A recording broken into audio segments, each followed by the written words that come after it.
Šodien es parādīšu, kā es miksēju kaņepju betonu, ko es iemācījos un sapratu, siltinot māju. Un pagājušais prasīja daudz par proporcijām, un proporcijas ir katram individuāls. Es domāju, ka atkarīgs no betona maisītāja, no tā, kad jūs maisat mikstūru, no tā, vai jūs gribat apmest to kaņepju betonu, vai jūs kaut kādā citādā veidā viņu vēlaties apstrādāt, jo tas, cik ir vajadzīgs viņš stingrs. No tā ir atkarīgs, cik daudz ūdens un cik noblietēt un cik sauss vai slapjš šis maisījums. Protams, slapjš maisījums lietēsies daudz blīvāk.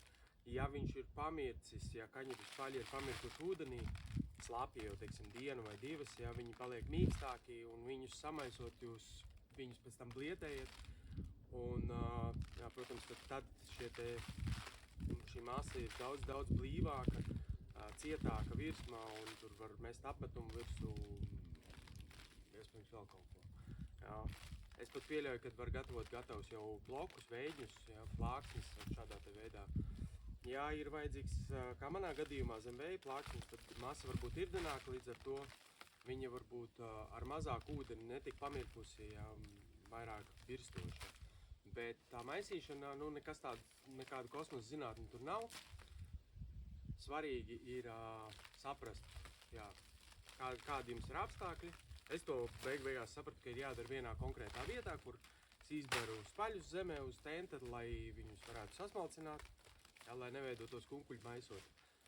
Šādi te viņi nāk no masa ārā no maisa, un ja jūs tādus gabalus mēģināsiet iemest, maisītāji, tad viņi, protams, ka nesamaisīsies, būs no āras aplipis ar kaļķi, bet iekšā kaļķis nebūs un līdz ar to saķeri nebūs.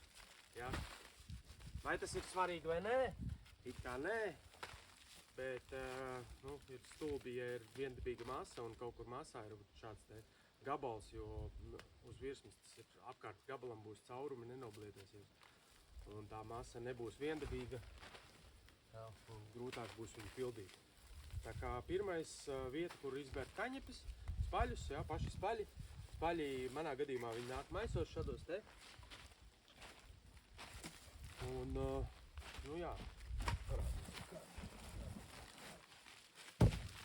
diezgan stingra masa. Pirmajā, teiksim, uzreiz iespējams, kad, ja ir pilnīgi svaigi, tad viņi ir mazāk cieti.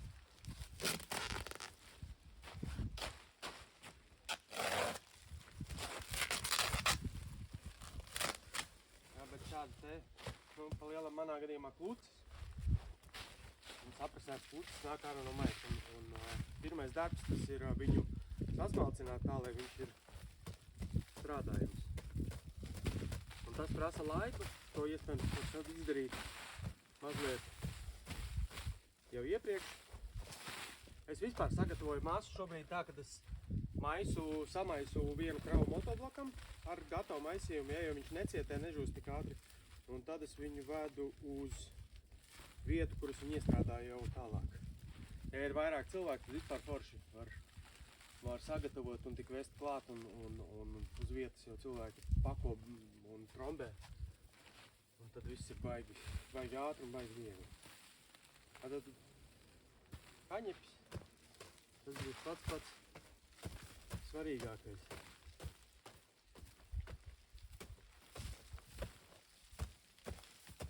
Šitais prasa laiku. Man, ja jūs to darīsiet, smalcināsiet maisot, vai tas palēnina procesu, tāpēc labāk to izdarīt uzreiz jau. Ja jūs varat dabūt irdenus, šos te spaļus, tad, teiksim, bigbegā lielā, nevis saprasētus, bet lielajā bigbegā, ja var dabūt, tad labāk tā. Vienīgais, protams, ka tas ir tur atkal transportēšanas izmaksas, jo šeit es varu saspiest tā veidā, es viegli varu attransportēt šo lielu daudzumu spaļus uz vietu, kur man tas jāatrod.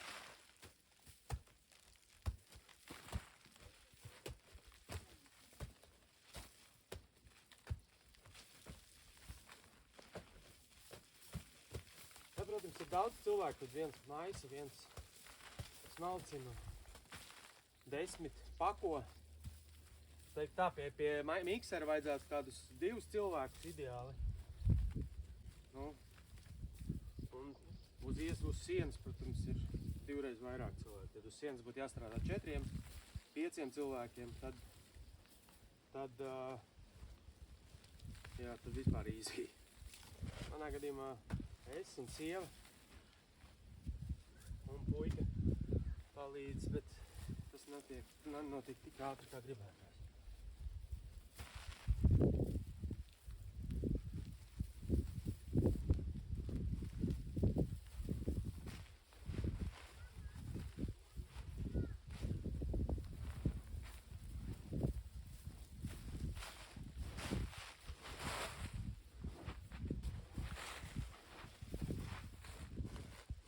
Tas ir forši, tas, ka tas materiāls ir dabīgs, un pat tad, ja jums kaut kas tur nobirst uz zāles, tas nav traģēdija absolūti nekāda.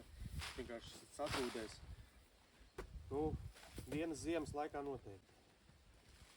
Zālā, jā.